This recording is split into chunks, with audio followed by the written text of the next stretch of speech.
You listening to BlackTop Radio. You listening to BlackTop Radio. You listening to BlackTop Radio. BlackTop Radio. Y'all come kick it with Mike J, the host who do the most. Give a good show for the folks when the show goes down. There's only one place.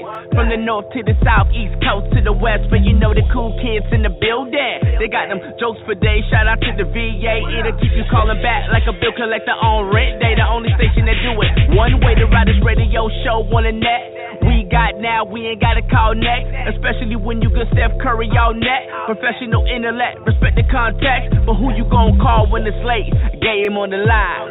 BlackTop Nation with a little bit of Tom Brady integration. My point is, peep the show, a sensation, you know. This your boy International Rob B. You're rocking with the host who do the most, Mike J, and the cool kids of the BlackTop Radio. You know.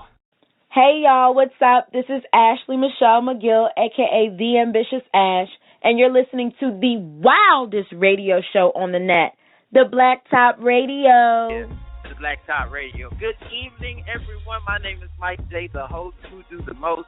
I'm so happy to have you guys back, man. You know, today we've got a great show because tonight we have a beautiful black therapist by the name of Saniyyah Mayo. We get to talk to her at 8:30 p.m. Eastern Time.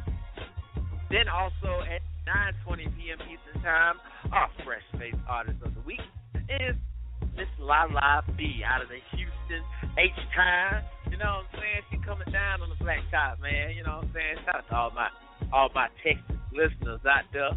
But yes, man, she'll be talking to us live here at 9:20 p.m. Eastern Time, and of course, you guys can call here 646-668-2435 anytime throughout the show. It is free for you. It ain't free for us, unfortunately. But we do this for y'all, all right? We do this for y'all. But look, before I get long-winded, let me introduce my tag team partner. He is a member of the Cool Kid. He's a humanitarian. He does his own laundry. He cooks his own food. He boils his own noodles, man. He's an artist. He's an actor. And every day is a Saturday on YouTube. That's my brother from another mother. My man, Von Lewis.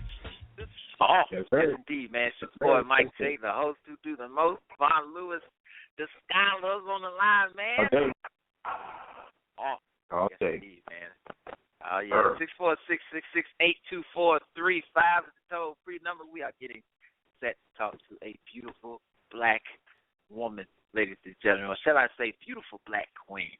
That's right, man. She's got a honest, thriving hustle going on that we are about to let you in on.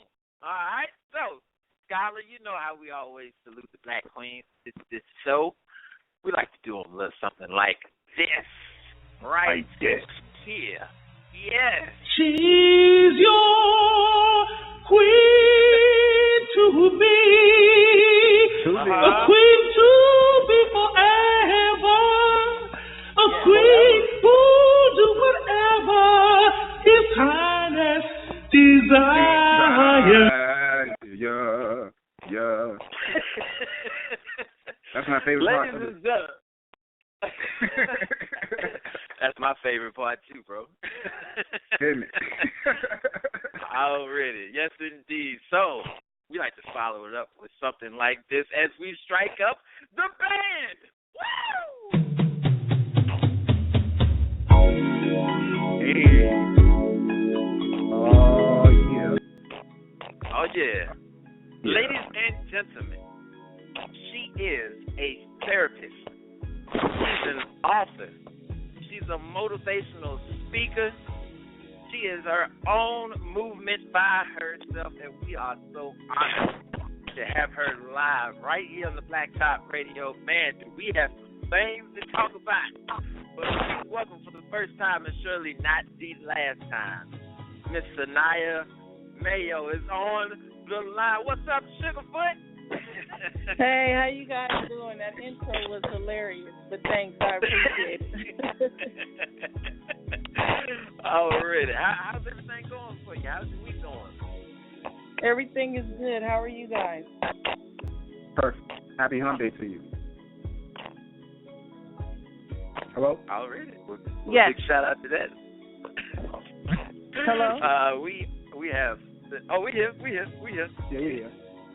We have Miss Saniyyah Mayo on the line, ladies and gentlemen. If you have any questions for her about this extravagant interview, you guys can give us a call here, 646-668-2435. So, Miss Mayo, I got to say welcome to the BlackTop. And my first question to you is, of course, where are you from? And tell us how you started this movement of being a therapist, motivational speaker, and an author. Well, I'm from California. The way I got started was I was an at-risk youth. My husband and I had our daughter when we were 16 years old, and I was involved in a gang. And, you know, I got into a lot of trouble after my brother died, and I was real resentful. When I got older, I wanted to give back to where I came from, and I wanted to reach out and help people. And I believe the way to help people is by educating them first. Respect. What's that? Word. I like that. Word, respect that. Big shout out to that. And I mean, when you go back home, I don't know if you're still around the area, but when you go back home, I mean, how's the feedback? Are they real supportive of what you're doing out there? Yeah, most people are very supportive of what I'm doing because they know the old me and they see the transition to the new me. Actually, Saturday I have a book fair that I'm doing this Saturday in my hometown, Pomona, California. Okay. All right, respect that. So all of our listeners out there, you know what I'm saying, is there any more further information out there just in case the listeners want to come see you out? Yes, you can go to the Pomona Civic Center Saturday, October 3rd from 11 to 4. Come out, get a signed book, buy a copy of the book. My book is actually on Amazon, Identifying and Breaking the Cycle. If you have a Kindle, go get it. Absolutely. Now let's talk about the book because I feel like in the black community today, I feel like the best way for us to express ourselves is through writing. You know, writing it all down and expressing and sharing it with people who may be going through similar issues. But for those who haven't read the book or are interested, tell us what the book mainly is all about and how did you put it together? Well, first I wanted to talk about breaking cycles, and I think any family can identify with the cycle. I don't care what race, what culture, or background you're from. Everybody has a cycle within their family. But then I thought about it when I was writing it, and I thought to myself, it's one thing to break it, but you have to identify that the cycle even exists before you even get to the point of breaking it. Right. Respect that. Scholar, you got a question for us? Yeah, what time is it on your part of the world right now? It's 8:34 here. What time is it for you? It's 5:34 out here, sunny in California, nice weather, and I'm loving it. Oh, so you out in Cali, all right. So, yes. I actually got two questions for you. You said you were a gang member in your previous days, right? Mm-hmm. Now, you know, how hardcore of a gang member were you when you were a gang member? Were you more like and don't take this the wrong way. Please don't take this the wrong way. Were you more like a Cleo or like an MC? What's the guy from CB4? Not necessarily a big gangster, but it's more like, you know, just out there. You know what I'm saying? I was definitely a Cleo, but thank God that, you know, I had a father that was into God and in the church that showed me a different pathway, because I don't think if he intervened, then I don't know where I would be. My dad. Wow. Yeah. That means 5 or 6 years ago, if one of us would have stepped on her shoes at the club, she'd have punched. Oh, we'd have got it. We would have got it. Probably. Like what? It would have been more than 5-6 years ago, but yes, basically that's pretty much how it was. But I just thank God that I changed my life around for the better. You know, so my kids can see something positive, because I was a teenage mom, and I definitely didn't want my daughter to be a teenage mother, and I definitely didn't want my son to follow in the footsteps like me and his father. So we tried to give them something different, something positive, something to look forward to. That's beautiful. That's beautiful. Respect that. So, I gotta ask you. Now you're touching on the therapist, which congratulations to you. I read up on your website. Thank you. So congratulations to you. Big feat here in the black community because for us black people to really, how can I say, overcome the so-called odds, getting our education. Man, I'm definitely proud of that. So, therapy in the black community. Do you feel like we really, I guess, how can I say it? We really rely on it or really respect it? I don't think therapy is seen as a resource. Most people think if you go to therapy, you're crazy. I think now because of the TV shows, the reality shows, they're introducing therapy more and people are being more open to it. But definitely in the African American community, therapy is something that is rejected. They don't want to be associated with it. But what they don't understand is therapy just teaches you how to deal with everyday stressors in life. It's a preventative measure. I totally agree. I think we, especially with all that we go through, I think therapy could definitely help out a lot of situations that go on in the black community, especially, with everything currently happening in the news in the black community and things like that. I think, for us to, I guess, release our feelings and our thoughts about it would actually clear our heads so we could think smarter. Right. I agree. Big shout out to that, but ladies I think and gentlemen. Now. Oh, go ahead. No, go ahead. I'm sorry. Oh, you go ahead. Please go ahead. Oh, I was just saying basically that, therapy is something that is being brought to the forefront, and I think it's a positive thing because there's a lot of people with mental illnesses. Even like my book, I talk about, the different cycles, like having a favorite in the family and how it affects, the sibling dynamics, how one child may feel inadequate because you're making another child feel like they're the favorite. And it just talks about subtle cycles that go unnoticed within the family as well as relationships. Like a lot of people get in relationships based on how a person looks or what they can do for them, but they don't look at the important things, the long-term things. And I think that's how we repeat cycles, and you see one-parent households and single parents raising kids on their own because we have not broken those cycles, and we're starting to normalize them like it's okay. I agree. I think another thing is that, in our young generation in the black community is that we so caught up on glorifying being a baby mama, right, being a nigga, and hollering at bitches and things like that. But it's like, what happens to men and women and, striving to be a wife or striving to be a husband? We don't see that a lot nowadays. We don't see it because it's not being taught in the home. And, one of my missions and another goal is that I want to, teach younger women how to be positive role models, because when you have a mother that's twerking on Instagram and dressing like her 15-year-old daughter and clubbing with her, who is she to look up to as a positive mother to be a wife? When her mom is a baby mama with 5 different baby daddies, who is she to look to? Mm-hmm. But this is what we have in today's society, so we don't have real role models in the household. People think that rappers and athletes should be our kids' role models, but the reality of it is we are our children's role model, and if we don't step to the plate, how do we expect our children to? Respect that. Totally respect that. Scholar, you got another question for us? Yeah, it's 8:30 here. I had my favorite meal of the century for dinner.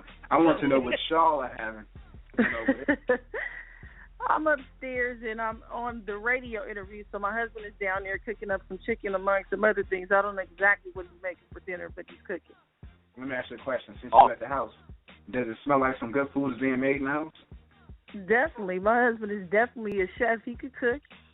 Guys cook too. That's right. You hear that? BlackTop Radio Nation.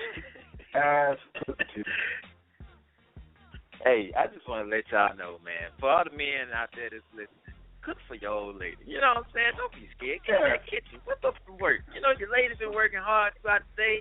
Even if it's a sandwich or the best bowl of cereal you could possibly make, man. Do that for your old lady. You know what I'm saying? She deserves that. But anyway, I'm not going to sit here and counsel these men. We got Saniyyah Mayo on the line, 646-668-2435. So I got to ask you your opinion, because I'm sure you come across a lot of different cases in your counseling, to where, you know, I guess you could get a general idea of where love is going, and especially for us here in the black community. You touched on it, saying that it's not being taught, you know, in the household, and as far as, you know, fathers there, parents there, did you have your parents, as both of them, you know, be a big influence in your life as well? They were an influence in my life, but I wasn't raised in a two-parent household, and because of that, I saw the dynamics of having step-parents. I didn't want my kids to be raised like that. So I took what my parents showed me, and I did the opposite because I wanted to break the cycle of basically having my children raised in two different households. I think there's a difference, and I'm not saying, because I don't want to bash anybody, there are times where you get with somebody and it may not work out. So I'm not saying that every person is going to be with who they have their first child by, but what I'm saying is when you make the first mistake, don't keep making it. Don't keep having a baby here, there, and then you're with none of the fathers or none of the mothers. I think that's where the problem comes in. You should want your children to be in a household where both parents are present and active. Agree. Totally agree. Now, we have a question here from a listener who wants to ask, when do you know it's right to introduce your boyfriend or significant other to your kids? Hashtag single mother. So, I mean, what would you think about that, Ms. Mayo? I think you need to get to know who you're dating first. You need to ask important questions. I think people don't date long enough. I think they meet somebody, they moved in, they had the baby, then they're mad. Like, I think people do it backwards. I think you need to wait a while, get to know this person, and then decide, is this person somebody that I want to spend the rest of my life with? If you're both on the same page with that commitment, then I think it's time to introduce the person to your kids, because you definitely don't want to have different men and women around your kids making them think that this is what a healthy relationship looks like. Right. Because ultimately when you do that, that's what you're telling them, and then they repeat that same cycle of going from man to woman to woman. So you need to make sure that he's serious or she's serious before you even bring them to your children. Totally agree. My next question to you is from another listener who asked, is there such thing as a good guy and a bad guy in this world? I think everybody has good qualities, just like I think everybody has bad qualities and flaws that they can work on. The question is, I don't think it's necessarily bad guy, good guy. I think people need to find what works for them and what's best for them. I respect that. So because we all much, have good and bad. Right, and I guess what you're saying is just, just be yourself. And I think this listener who's tuned in pretty much asked that out of the generalization of saying that, because he's a nice guy. He's a nice guy, but apparently a lot of the women these days seem to go for things that I guess are, popular, or the road less traveled, so to say, as he said. So, I mean, it's I'm not going to lie to you, I'm a good guy too, Miss Mayo. I think I'm a decent guy, and it's so hard for me, you know what I'm saying, to really, I guess, find that one, because it's the fact of I always get judged before I actually show them what I'm made of. You know what I'm saying? Right. And you know what's so sad? I see a lot of women that they say they want a guy that's going to love them, that's going to marry them, but unfortunately, I don't know what it is with women, but they go for, in terms of, if you want to go down that route, the bad guy, the one that cheats, the one that treats them wrong, the one, and that I don't understand. Right. I don't know if it's the mindset, but I think it has a lot to do with your environment and because see, people see the glitz and the glamour, and he's he's thug. They want to be introduced to that life. But is that life really healthy for you, and are you really happy? So in a sense of that, the good guys kind of get looked on as they're soft. They're not tough enough. They're not. But this is the guy that you should be marrying, the humble guy, the guy that has the loyal guy. But see, people don't think like that because our mentality is so messed up that those are cycles that we are still stuck and don't know how to break away from. When you have the father showing the daughter this is what they're doing to their mom, so this is what they think a healthy relationship looks like. So that's what they go for. So for somebody who's going through that, I guess never really seen it, how can someone I guess, teach them the right way of what love is all about. You know what I'm saying? Because if they're raised, this ain't love, it's just glitz and glamour, how can somebody step in and say, well, this is how you're supposed to be treated or supposed to be loved? You know what, to be honest with you, people will say, they'll get over it, and that's where therapy comes in. You cannot have an effective relationship until you're healed from your past, because every relationship you get into, you're going to bring that old baggage. And it's a sense of changing your mindset. And until you change your mindset, it's like you're stuck. You're not going anywhere. You're like a ship tied down that's never moving. So until they're healed, they're not going anywhere. They're still going to have that mindset until it's changed. So that's when you see people get into the same relationships over and over, different guy, different name, but same situation. Word. Respect that. Now, it's a big difference now because I see a lot of people using the term situationship. I guess that would be, it's funny to me because it'd be like, well, a situation is supposed to be temporary. You know what I'm saying? You get through a situation. The relationship is meant to last forever, I would hope. But, people, I see a lot of women be stuck with guys because they feel like if they step out or if they leap out and try something new, they may regret it. So, I mean, as far as a tip or two to some of these women who may be listening who may be going through that, what is something that I guess you would tell them as an advice so they can get out of that situationship and find themselves in a relationship?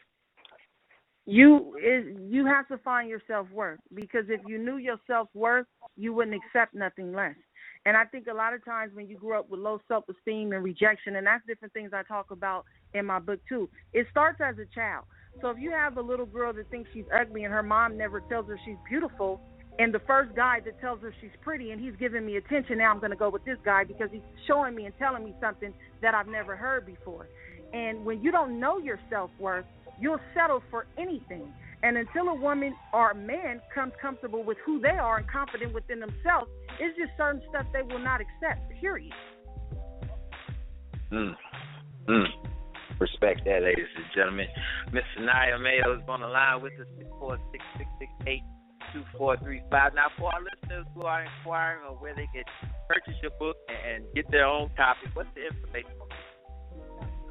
You can go to my website at SaniyyahMayo.com. So it's SaniyyahMayo.com. Or you can go to Amazon, Identifying and Breaking the Cycle, if you have a Kindle, and you can get it like that. Check me out. Purchase the book anytime. I would truly appreciate it. Word. I gotta get me a copy, man, because I need to brush up on some things. Maybe that would help my single situation out, a whole lot better. But I respect Mayo. She's definitely come through and shared some quality information as well as about herself, but as well as for all of our listeners who may be going through what we all are going through here in this generation, and that's the troubling challenge of finding love and keeping it. You know what I'm saying? It's so hard, I guess, in this generation, Ms. Mayo. People say it's hard to keep a relationship. How can people be together for 30 years, 20 years, 10 years? I mean, it's not that hard, is it? It's not that hard. It's just a matter of you have to find someone that wants just like you. I think we settle for people and we get with people that don't have the same values and beliefs, and that's where the problem comes in. You need somebody with the same mindset that's striving for the same thing. Absolutely. In other words, take your time and evaluate your situation. Exactly. Right? You know what I'm saying? People be investing their time into just anything nowadays, man. Right. We are the microwave generation. We want everything quick. Waiting a month to have sex nowadays, that's a long time. But it's like, do you really know this person? And with, sex changes and different things, you don't know what you laying down with. But people are not willing to take that time and invest. They just want it now. And they get what they want, but then they realize it's not what they want. You're right. You're exactly right. Wow. It's amazing to think about it like that. They get to the point where they're getting too deep. to the point where they can't get out, aka, great kids, things like that, with somebody that they barely know. So, I mean, it's great that we have a female voice like you to, talk to these great people and share your thoughts and ideas in your book. Again, ladies and gentlemen, the name of the book is entitled Identify the Break the Cycle. Go purchase it. You guys go check her out, www.SaniyyahMayo.com. SaniyyahMayo.com. That's SaniyyahMayo. I practiced like 6 times before the show. Check it out. Ladies and gentlemen, and ma'am, Miss Mayo, I got to say, you are definitely a brilliant, beautiful black woman. We definitely appreciate you and your time here on the BlackTop Radio. Is there anything you want to, any shout-outs, anything you want to put out there before we go? I just want to give a shout-out to my husband. Check his clothing line out, Grind Face Apparel, and I thank you guys for having me, and I appreciate you guys as well. No doubt. Y'all enjoy that food he making. Yeah. We will, trust me. Already, ladies and gentlemen, Miss Saniyyah Mayo. We appreciate it, ma'am. Good night. Good night. All right. Grind Face.